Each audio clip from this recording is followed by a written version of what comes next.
Es eminentemente un grupo acuático, ¿ya? Y que su mayor diversidad se encuentra en el ambiente marino. Sin embargo, hay algunos que son de agua dulce y los menos terrestres, como por ejemplo crustáceo terrestre, el caracol no. No, ese es acuático, ese es dulce. Acuidulce. El chanchito. Ah, son más bonitos. ¿Ah? ¿Cuántos tagmas tienen? No lo entiendo. ¿Los tagmas cuántos tagmas tienen? Dos. Cefalotórax y abdomen. Ah, ¿Ya?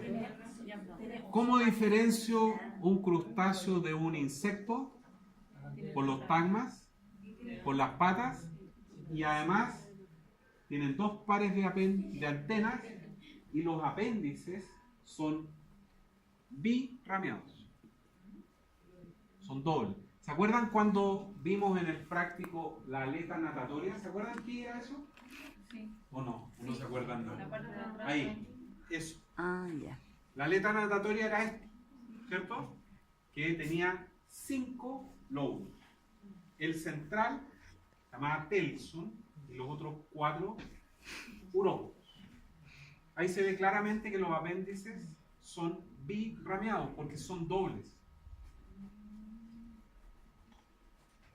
¿Ya?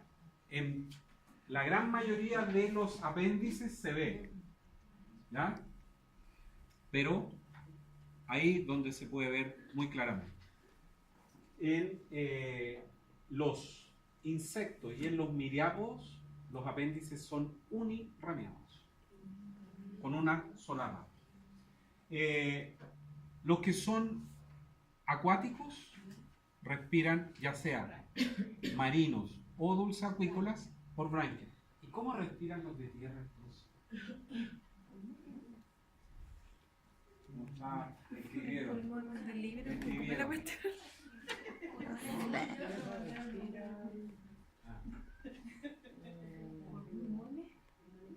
¿Quién dijo eso?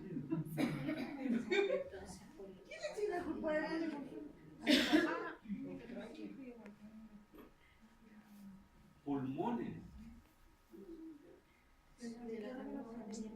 Pero esos son los arácnidos. Esto es un crustáceo.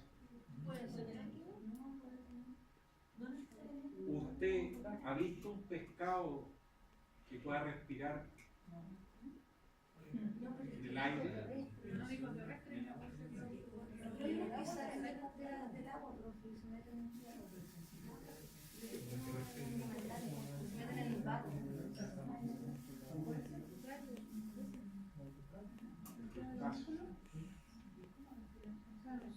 Por simple difusión. Tan simple como eso. ¿Ya? Tubo digestivo completo, sexos separados y dimorfismo sexual. ¿Ya? En la especie que nosotros vimos en el camarón de río, no era muy evidente el dimorfismo sexual, pero hay diferencias a nivel, por ejemplo, de los pleópodos. ¿Se acuerdan cuáles eran los pleópodos o no? ¿Ah? Que aparecía en el control, dicho sea de paso, del laboratorio. Me queda claro que no tenía ni idea. Los apéndices abdominales. En el macho, los apéndices abdominales, los pleópodos, el primer par de pleópodos, que eso lo dijimos en el práctico, tenía una funcionalidad en la salida de los gametos masculinos al exterior. Mientras que en la hembra, los pleópodos, los apéndices abdominales, funcionan o participan en la retención de los huevos. ¿Ya? Sí, ahora se acuerdan. ¿Ya? Claro. Del huevo fertilizado emerge una característica larguita que se llama la nauplius, ¿ya? Que es este. Huevo fecundado nauplius, la cual empieza progresivamente a metamorfosear, a cambiar su forma, hasta transformarse finalmente en un adulto. No adulto. Esto lo vimos en el práctico, ¿cierto? No vamos a volver sobre este tema. Se aprecian claramente de aquí hacia allá el tagma cefalotorácico y de aquí hacia acá el tagma abdominal. ¿Cómo se llamaba la zona dorsal del exoesqueleto tergo. La zona ventral externo y las laterales bien, notable. ¿Ya? Vimos y también lo vimos en el práctico los apéndices bucales, que eran el tercer par de maxilípedos, segundo par de maxilípedos, primer par de maxilípedos, segundas maxilas, primeras maxilas y finalmente esas que tenían una puntita blanca que eran las mandíbulas. ¿Se acuerdan? ¿Ya?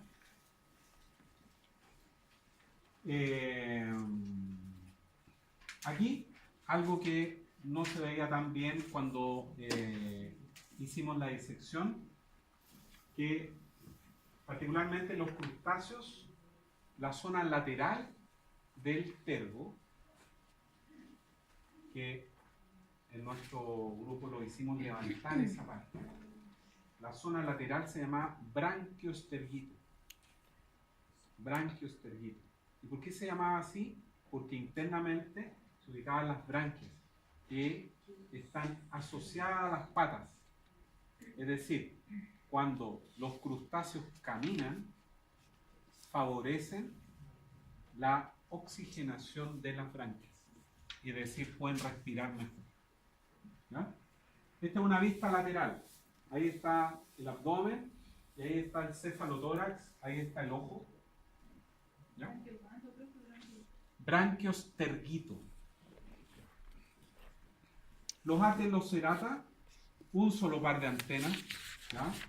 Y reúne esta división a los hexápoda y a los miriápoda, que incluye a los 1000 pies y a los 100 pies. ¿Este es un 1000 o un 100? 1000. Notable. ¿Ya? 7 cosas. El ojo, ¿ya?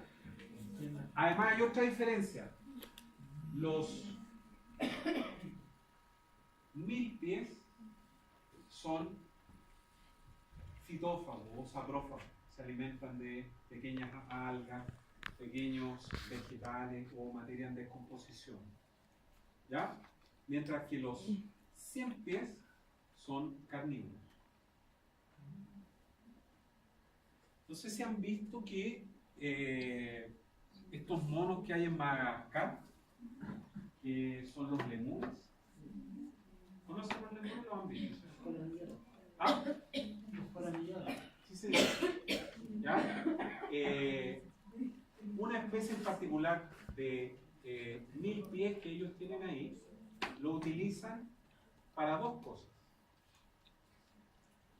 Los agarran a estos bichos y como no son agresivos, liberan una sustancia, no sé cuál es, que produce o favorece que no los piquen los mosquitos. ¿Ah?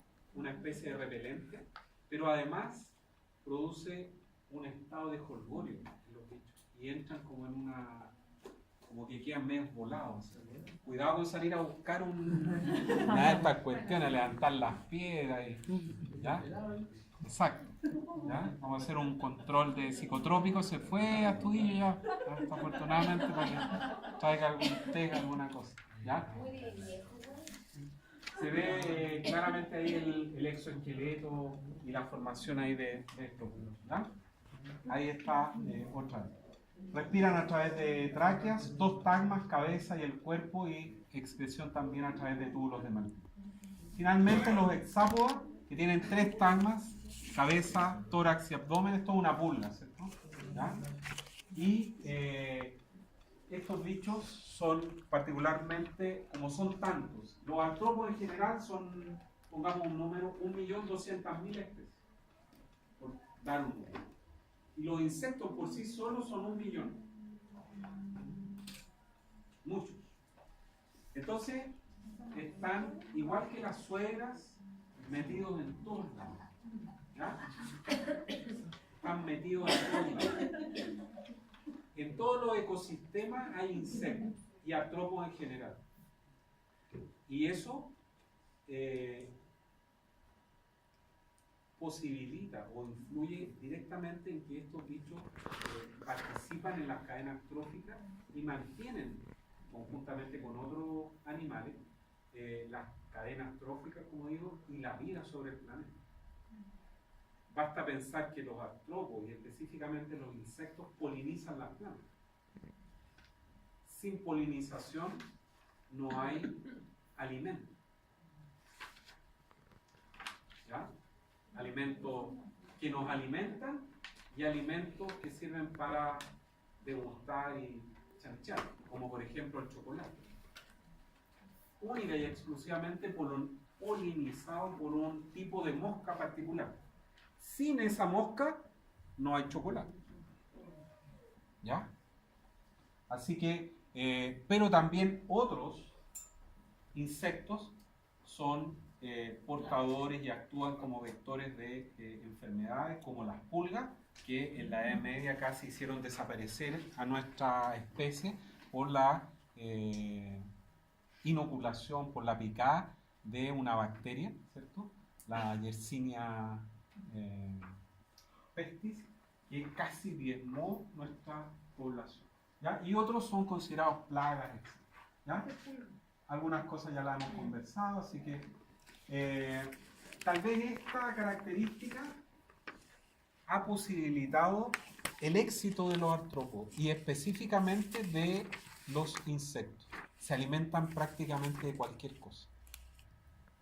Y eso es una ventaja no menor. ¿Ya? Respiran a través de tráqueas, los terrestres, y los que son acuáticos a través de branquias. Túbulos de Malpighi, la expresión, sexo separado y fecundación interna, hay cópula propiamente tal. Aquí está el ojo compuesto de los artrópodos. El ojo compuesto se llama compuesto porque está compuesto de un número variable de subunidades. Cada uno de esas subunidades es un ojo. ¿Cómo se llama esa subunidad? Omatidio. Omatidio. Sin H, vamos a Omatidio. ¿Ah? Omatidio. ¿Ya? Cada uno de esos pequeños ojos es un omatidio. Y el insecto ve, aquí hay un esquema de un omatidio, ahí está, tiene un lente y tiene una conexión nerviosa que lleva esa información hacia un centro que procesa y forma una imagen. ¿Ya? Ahí arriba hay un insecto con el ojo compuesto y se alcanzan a ver los puntitos allí. ¿Ya? Cada uno de esos se llama un omatidio. Por consiguiente, a mayor número de omatidios, ve mejor. ¿Quién ve mejor? ¿Las hembras o los machos? ¿Quiénes son más mirones? Machos. Bien. Los machos. Los machos ven mejor que las hembras porque tienen más omatidios. ¿Por qué? Porque en algunas especies el encuentro del sexo opuesto, en alguna fase de ello, es visual. ¿Ya? En otra fase es química. Las hembras producen lo que se llama una feromona que atrae a las hembras. O sea, la hembra produce una feromona que atrae a los machos. ¿Ya? Muchas polillas que son plagas de la agricultura, el hombre ha sintetizado artificialmente esas feromonas de atracción y coloca trampas para que los machos crean que son hembras Y mueran.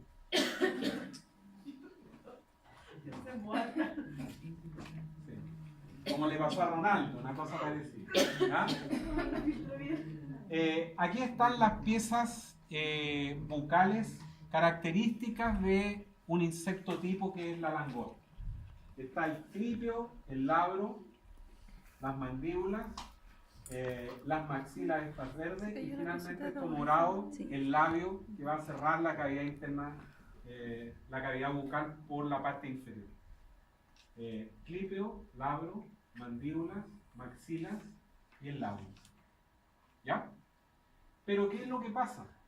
Ahí está nuevamente una langosta y las distintas modalidades de alimentación que tienen los artrópodos y específicamente los insectos les permiten modificar su armadura bucal y alimentarse tanto de líquidos como de sólidos.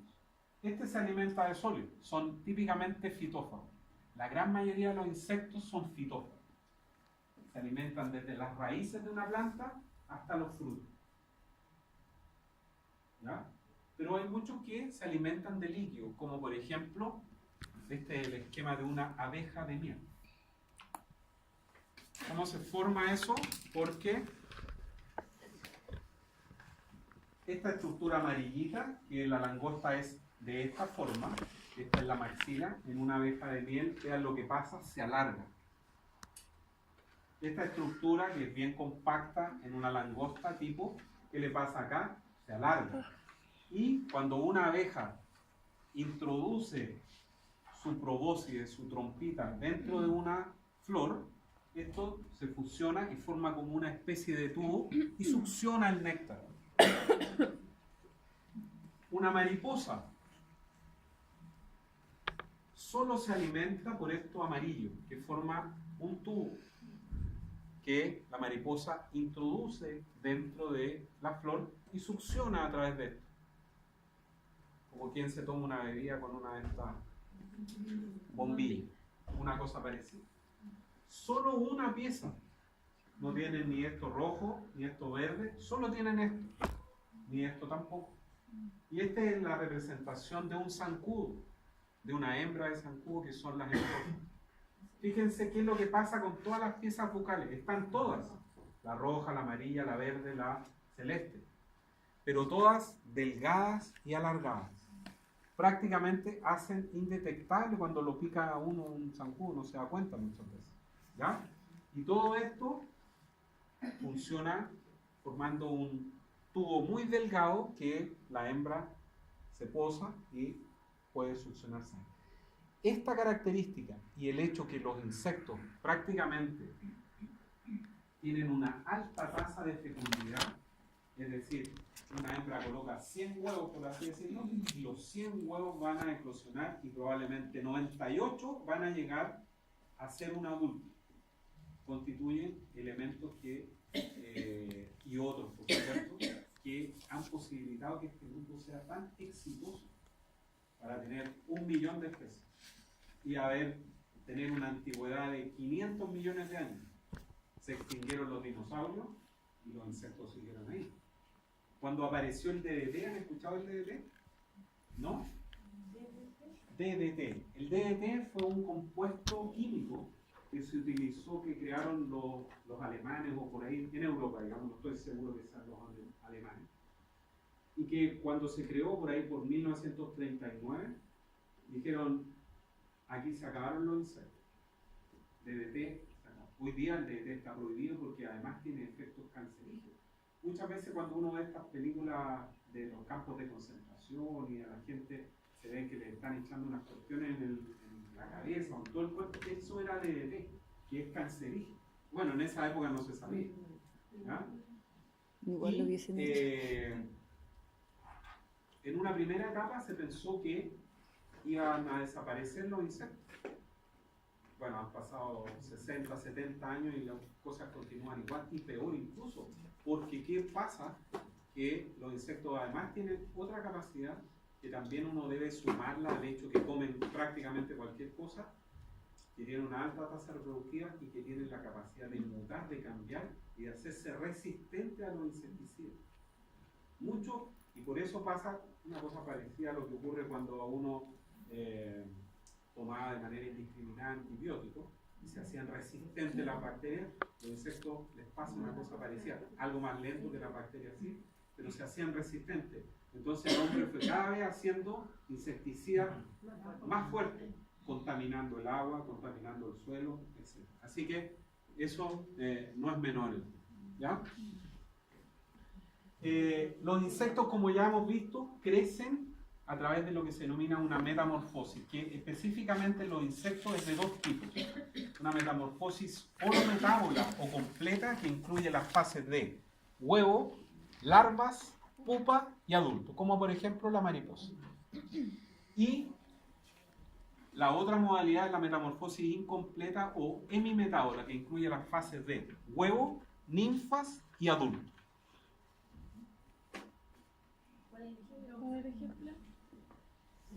El ejemplo como las vinchucas. Aquí, metamorfosis incompleto, huevo, ninfas, 1, 2, 3, 4, 5, dependiendo de la especie, y el adulto. Metamorfosis completa, huevo, larvas, pupa y adulto. ¿Cuál es más mejor? ¿Por qué? Porque es completo. La otra es incompleta. ¿Ah? ¿Qué significa esta dos líneas? Por favor, arriba, profesor. Huevo, ninfas, adulto. ¿Cuál es mejor? La metamorfosis completa. ¿Por qué? Gracias. Porque estos, los estados juveniles inmaduros, comen absolutamente distinto a lo que comen, mientras que en la metamorfosis incompleta, estos bichos comen lo mismo que el adulto. Las vinchucas, que hemos conversado, los vectores de la enfermedad de Chagas, todos los chiquititos, hasta las ninfas de quinto estado, se alimentan de sangre. Igual que los adultos, es decir, hay competencia por el alimento. Mientras que la mariposa, todos conocemos, las larvas de mariposa son fitófagas, se alimentan de hojas. Los adultos ya vimos que se alimentan a través de la bombilla, solo de néctar, de líquido. Entonces, unos comen en este lado y otros comen en el otro. No hay competencia por el alimento, así que es mejor. Y la evidencia es que los grupos más abundantes, más diversificados de insectos tienen... ¿Cuáles son los insectos más diversificados, los más abundantes? Los coleópteros. ¿Conocen los coleópteros? Las chinitas, los pololos, los escarabajos. Todos esos son el grupo. Si los insectos son 1 millón de especies, los coleópteros son 400.000. Mucho. Mucho. ¿Ya? Las garrapatas son... No son insectos. Las garrapatas no es un insecto y no tienen metamorfosis ni completa ni nada. ¿Ya? Pasan por una metamorfosis también. Claro, que como pasan de ninfa, Sí, pupa, sí, pero no, ahí no hay metamorfosis ni completa ni incompleta. Esto es única y exclusivamente en insectos. Aquí hay los distintos órdenes y ahí están los ejemplos, los nombres vernaculares vulgares. Los sifonápteros son las pulgas, ¿ya? Isópteros las termitas, himenópteros las abejas, las avispas y las hormigas, los tirápteros, los piojos, ¿ya? Piojos los conocen, ¿sí? Tanto los piojos de mamíferos, como nosotros, como los piojos de las aves, los piojillos. Hemípteros, donde están los chinches, los pulgones, que aparecen en primavera en los brotes de las plantas, las vinchucas, coleópteros, los escarabajos, los pololos, etc. Pololos, lepidópteros, mariposas y polillas también, y los dípteros, las moscas, los zancudos, los tábanos y todas esas cosas. Y para terminar, algunos tal vez de lo que de alguna manera hemos conversado y hemos comentado, tal vez los más peligrosos dentro de los insectos, básicamente por el hábito hematófago de las hembras. Aunque en las vinchucas, como la Triatoma infesta, el macho y la hembra se alimentan de sangre. Pero en todos estos otros, solo las hembras son hematófagas, los machos no. Triatoma infesta, que ya hemos conversado varias veces, que es el vector de la Trypanosoma cruzi, causante de la enfermedad de Chagas, una enfermedad complicada aquí en Chile. Las especies de anófeles que transmiten el plasmodium, que hay 5 tipos de plasmodium causantes de la malaria, que probablemente es la enfermedad más grave que afecta al hombre. Ya mueren millones de personas, particularmente niños, cada año de malaria. Es una enfermedad que ataca preferentemente regiones pobres del planeta, África, diezmada por malaria. Aedes aegypti, el zancudo que está de moda últimamente, básicamente porque transmite arbovirus, que dentro de los que destaca el dengue, son millones también de personas afectadas por dengue. Hay 4 serotipos de dengue, 1, 2, 3 y 4. ¿Cuál es el riesgo? Que si una persona contrae dengue producto de la picada de una hembra de Aedes, se hace inmune a ese serotipo de dengue. O sea, no le da más serotipo 1, por ejemplo. ¿Pero dónde está el riesgo? Que si esa persona va a un lugar donde hay circulación viral de otro serotipo, 2, 3 o 4, puede desarrollar lo que se denomina un dengue más grave y que puede desembocar en la muerte. ¿Ya? Chikungunya, que es, no es mortal, pero produce una dolor articular de meses. No sé si les comenté una anécdota, cosa más que anécdota, una situación real que la primera persona, ¿no le conté esa historia? No. Ya tanta historia que... chikungunya, el primer chileno que se detectó con chikungunya se lo agarró en República Dominicana. Era una enfermera de Puerto Montt, que fue de vacaciones probablemente con el marido o el amante, no sé, ¿ya? A República Dominicana. Y justo había un brote de chikungunya allí y la señorita, no sé, se agarró chikungunya en febrero. En agosto, y lo sé bien porque por un asunto X conocí a la médica. Era el amante. Que diagnosticó el caso de chikungunya.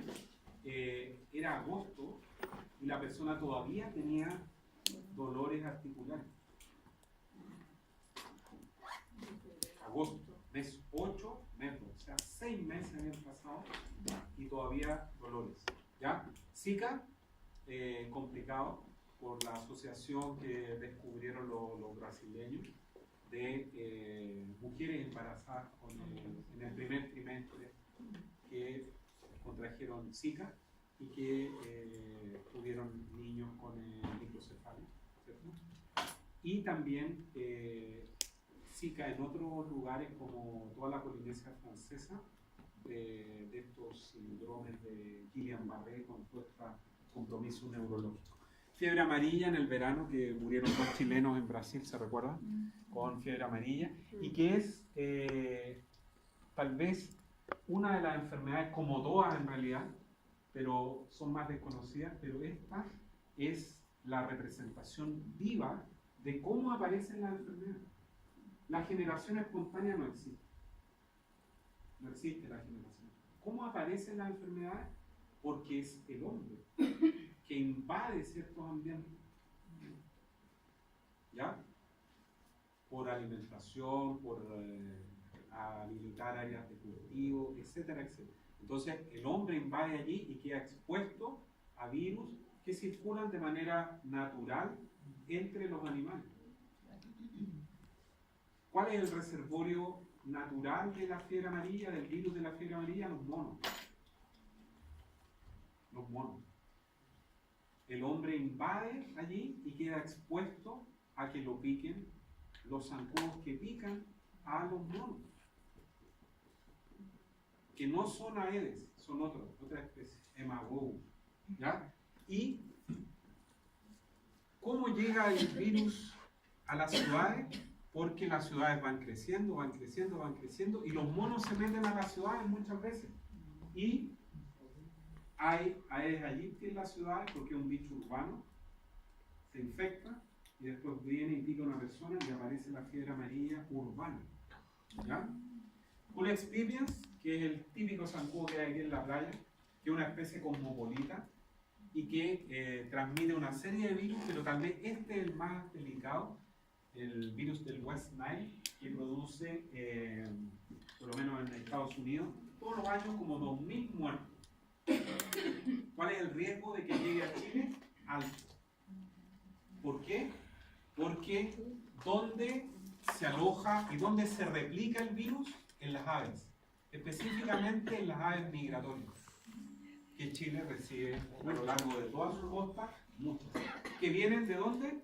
Del hemisferio norte, donde hay circulación viral. Y por eso cuando aparecen aves muertas, el SAC va inmediatamente y muestrea esas aves muertas de fiebre aviar, de influenza aviar y de West Nile, inmediatamente. ¿Ya?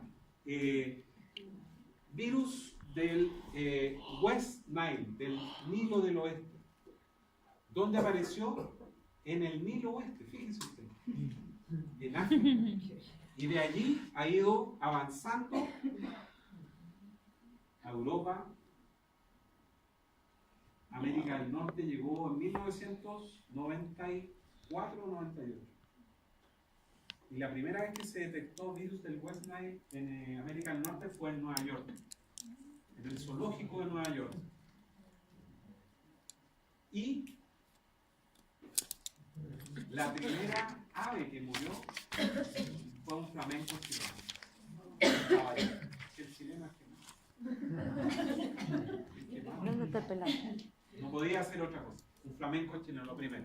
Y los simúlidos que vimos también, las oncocercas que producen esta ceguera. ¿Ya? Recordar entonces la importancia de la metamerización que conversamos antes.